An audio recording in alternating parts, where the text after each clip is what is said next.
everyone. Want to improve your English quickly? We will show you how to make it simple. என் சேனலுக்கு இப்பதான் first time வரீங்கன்னா subscribe பண்ணிட்டு பக்கத்துல இருக்க bell ஐகானையும் click பண்ணிக்கோங்க. அப்பதான் நான் என்ன வீடியோ போட்டாலும் உங்களுக்கு நோட்டிபிகேஷன்ஸ் வரும். உங்க கான்வர்சேஷன் ஸ்கில்ஸை நெக்ஸ்ட் லெவலுக்கு கொண்டு போகணுமா? அப்போ இந்த வீடியோவை ஸ்கிப் பண்ணாம ஃபுல்லா பாருங்க.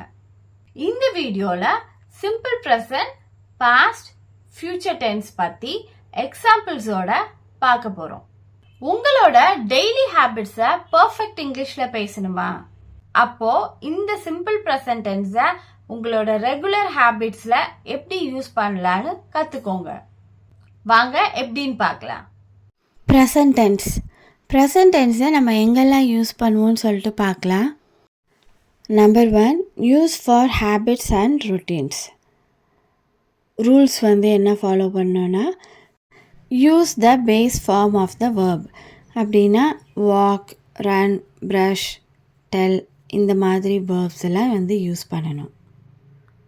Examples: I brush my teeth every morning. She walks to school every day. Number 2, use for general truths. Rule: use the base form of the verb. Example: the sun rises in the east. Water boils at 100 degrees Celsius. இந்த sentence எல்லாம் எப்போவுமே change ஆகாது. These are all permanent sentence which we use in the present tense. Number 3, use for scheduled events. Rules: use the base form of the verb. Examples: the train leaves at 8 a.m. The class starts at 9 a.m. இது என்னன்னா, நம்மளோட ஏதாவது ஒரு schedule time போட்டிருக்கோம் அப்படின்னா அங்கே நம்ம present tense தான் யூஸ் பண்ணணும். Number 4, forming negatives. Rule: use do not, don't, or does not, doesn't, plus base form of the verb. Examples: I do not like spinach. She does not play tennis. இந்த மாதிரி negative sentence use பண்ணும்போது நம்ம not use பண்ணி சொல்லணும். Number 5, forming questions. Rule: use do or does plus subject plus base form of the verb. Examples: do you play football? Does he work here? So நம்ம present டென்ஸில் questions use பண்ணும்போது two டஸ் இந்த மாதிரி கொஷின்ஸில் use பண்ணலாம். என்னால் working ப்ரொஃபஷனல்ஸ்க்கு 60 டேஸில் spoken கொண்டு வர முடியும். அதுக்கான ஃப்ளூயண்ட் இங்கிலீஷ் ஃபார்முலா என்கிட்ட இருக்கு. இது paid coaching.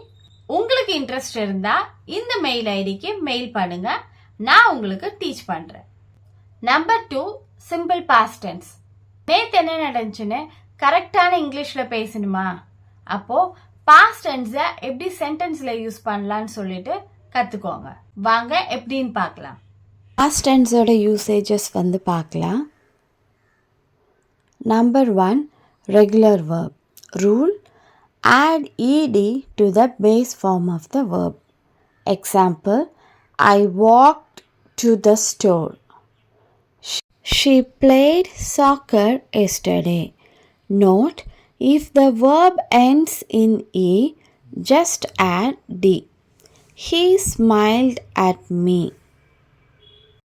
Regular form of the verbsல பேஸ் வேர்ப்ல நம்ம வெறும் ed மட்டும்தான் பாஸ்ட் டென்ஸில் ஆட் பண்ணுவோம். Number 2, irregular verbs. Rule: use the specific past form of the verb. Irregular verbs do not follow a fixed pattern.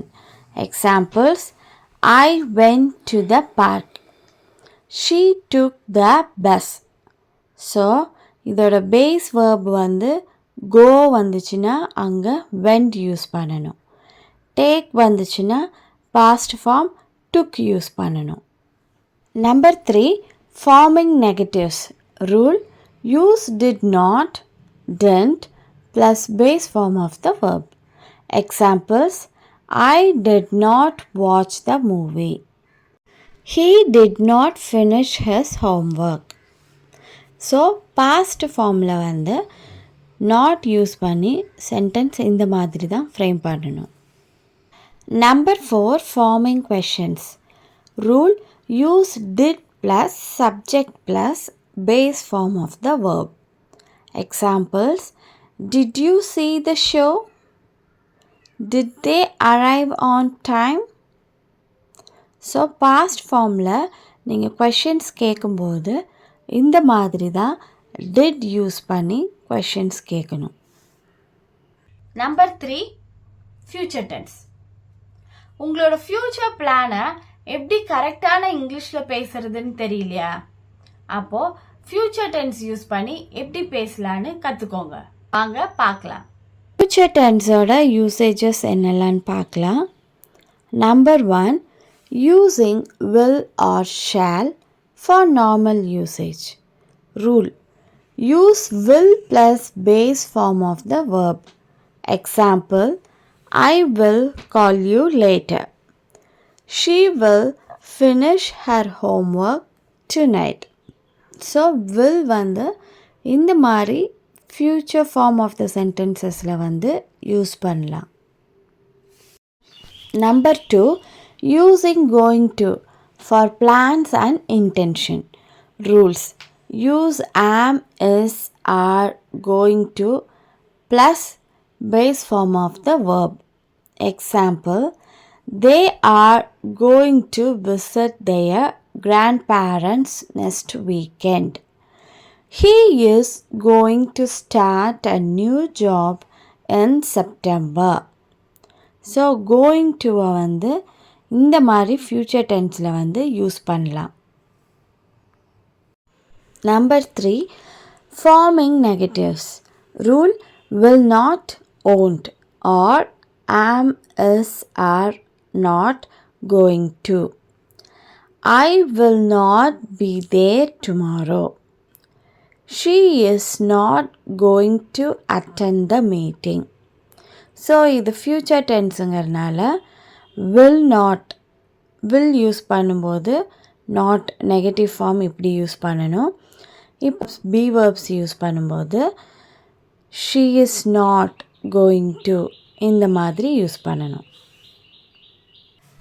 Number 4, forming questions. Rule: use will plus subject plus base form of the verb. Or am, is, are plus subject plus going to. Examples: will you come to the party? Are they going to finish the project on time? So இந்த மாதிரி questions வந்து நம்ம கேட்கும்போது will plus be form of the வேர்பை வந்து இந்த மாதிரி use பண்ணலாம். Number 5, prediction. Using will. Rule: use will for predictions about the future. Example: I think it will rain tomorrow. She believes they will win the game. So இந்த மாதிரி sentence எல்லாம் வந்து நம்ம நடக்க போகுது அப்படி, நான் வந்து இந்த மாதிரி மழை பெய்ய போகுதுன்னு நினைக்கிறேன் அப்படின்னு சொல்கிற இடத்துல நம்ம இந்த மாதிரி will வந்து யூஸ் பண்ணணும். நான் உங்களுக்கு present tense, past tense, future tense எப்படி சென்டென்ஸ்ல யூஸ் பண்ணி கான்வர்சேஷன் பண்ணலான்னு சொல்லி கொடுத்தேன் இல்லையா? நீங்களும் ரெகுலரா ப்ராக்டிஸ் பண்ணிட்டு எப்படி இருந்துச்சுன்னு கமெண்ட் பண்ணுங்க. என் வீடியோ பிடிச்சிருந்தா லைக் பண்ணிட்டு உங்க ஃப்ரெண்ட்ஸுக்கும் ஷேர் பண்ணுங்க. தேங்க்யூ ஃபார் வாட்சிங்.